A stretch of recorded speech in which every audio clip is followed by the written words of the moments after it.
Nous avons jusqu'à présent dirigé notre attention plutôt sur des choix individuels. Nous allons aujourd'hui commencer à réfléchir sur les systèmes urbains. Pour bien comprendre un système urbain, il faut connaître à la fois les caractéristiques des centres urbains et leurs relations entre eux et avec le monde rural. En tout premier lieu, un système urbain est caractérisé par la distribution des villes et leur masse. Tout comme pour l'attraction urbaine, la masse est le plus souvent représentée par la population. De même que nous avions comparé l'intensité des rapports entre villes à l'attraction universelle, une certaine comparaison est possible entre un système urbain et un système planétaire comme le système solaire. L'analogie entre les systèmes planétaires et les systèmes urbains est assez intéressante. Ne parle-t-on pas, par exemple, de villes satellites pour caractériser une ville qui tombe sous l'ère d'influence d'une plus grande ville? Le système solaire est composé d'un ensemble de corps célestes. Considérons les plus importants, le Soleil, les planètes et leurs satellites. Il y a le Soleil qui a une masse considérable par rapport aux autres corps. Il y a quelques grosses planètes, d'abord Jupiter, ensuite Saturne, Neptune et Uranus. Plus les planètes sont petites, plus elles sont nombreuses. Il en est de même pour les villes. Il y a peu de grandes villes et beaucoup de petites villes. Un linguiste du nom de George Kingsley Zipf a étudié ce genre de distribution où les phénomènes de grande amplitude se rencontrent rarement et où les phénomènes de faible amplitude se rencontrent souvent. Dans ces distributions, il y a une grande différence de taille entre les plus gros éléments de la série et il y a peu de différence entre les plus petits éléments. Par exemple, il y a une énorme différence de taille entre le Soleil et Jupiter, une très grande différence entre Jupiter et Saturne, ainsi de suite. Zipf a empiriquement démontré que, dans ce genre de distribution, la taille est inversement proportionnelle au rang dans les proportions. La taille du corps de rang R est égale à C sur R exposant B, C et B étant des constantes. L'équation peut s'exprimer sous forme logarithmique. Log MR égale à moins B log R plus log C.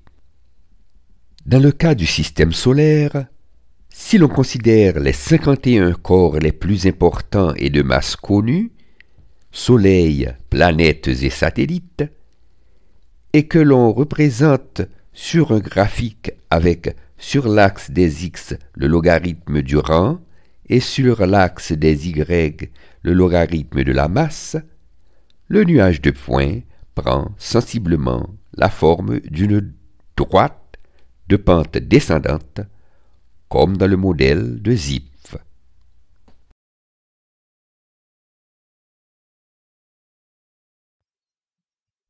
De nombreuses études empiriques démontrent qu'il existe une certaine régularité dans le rapport des populations des villes d'un système urbain. Zipf a étudié la distribution de la population des villes américaines selon leur rang. La ville la plus populeuse ayant le rang 1, celle qui vient après le rang 2, ainsi de suite. La distribution de la population des États-Unis de 1790 à 1930 traduit une relation qui se précise plus on avance dans le temps. La population d'une ville de rang R est égale à la population de la plus grande ville divisée par R. Ainsi, la ville de rang 2 a une population 2 fois plus petite que celle de rang 1. La ville de rang 3 a une population 3 fois plus petite que celle de rang 1, ainsi de suite. Il s'agit d'un cas particulier de la loi rang-taille que nous avons mentionné précédemment. PR égale C sur R exposant B. Dans ce cas précis, B égale à 1. Alors, PR égale C sur R. Pour la population de la première ville, on aurait P1 égale C sur 1 égale C. Donc, dans ce cas, C égale la population de la plus grande ville et PR égale P1 sur R. La population d'une ville de rang R est égale à la population de la plus grande ville divisée par R. C'est la loi rang-taille de Zipf. Cette forme simplifiée est parfois prise comme l'agencement idéal auquel devrait tendre tout système urbain. Cependant, comme il s'agit d'une forme empirique, la conclusion est abusive. En effet, tous les systèmes urbains n'ont pas la même charge historique et chaque société a ses ressources et ses caractéristiques propres auxquelles on ne peut pas toujours affecter une valeur. Par exemple, le Japon ne peut pas servir globalement de modèle pour l'Australie et vice-versa.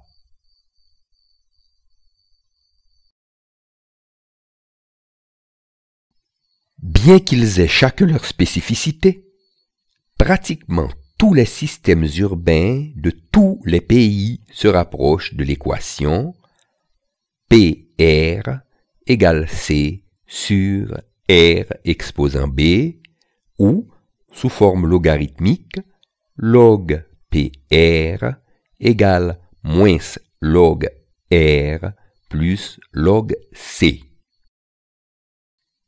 On peut chercher à savoir ce qui rapproche les systèmes urbains qui ont des coefficients similaires.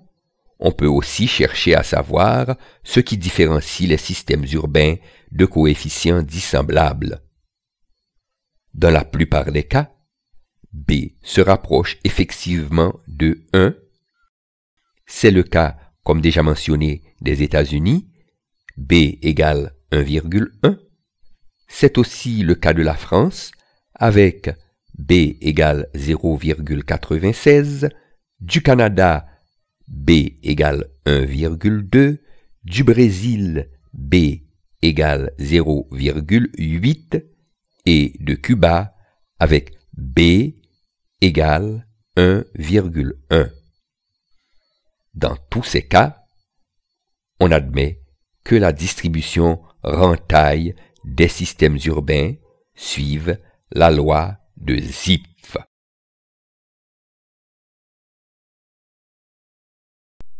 L'un des intérêts de la loi rang-taille est de permettre d'identifier des irrégularités dans la distribution des villes dans un système urbain. Dans le cas d'Haïti, la première observation faite à partir des données est l'écart entre la population de Port-au-Prince, de plus de 2 millions d'habitants, et celle du Cap-Haïtien, de 245 000 habitants. Le rapport est loin de celui de 2 pour 1. Port-au-Prince est près de 9 fois plus populeux que le Cap. Un écart aussi grand porte à questionner la concentration de la majeure partie des ressources du pays à la capitale. Non seulement Port-au-Prince a 9 fois la population du Cap, la seconde ville du pays, mais la majorité des services étatiques y sont concentrés, ainsi que la majorité des emplois industriels. Il est légitime de douter que ça soit dans l'intérêt général. L'examen de la distribution permet aussi de procéder à un regroupement des villes par niveau. Port-au-Prince se retrouve évidemment seul. Le Cap-Haïtien et Gonaïves ont une population d'environ 250 000 habitants chacun. Ils constituent le groupe de villes de deuxième niveau. Un troisième groupe de villes a des populations entre 58 000 et 122 000 habitants. Un quatrième groupe se situe dans l'intervalle de 26 000 à 48 000 habitants. Enfin, un dernier groupe est constitué de villes de moins de 22 000 habitants. Chacun de ces niveaux est séparé par un écart notable qui constitue une irrégularité dans la distribution de la loi Rantaille, ce qui permet de les regrouper.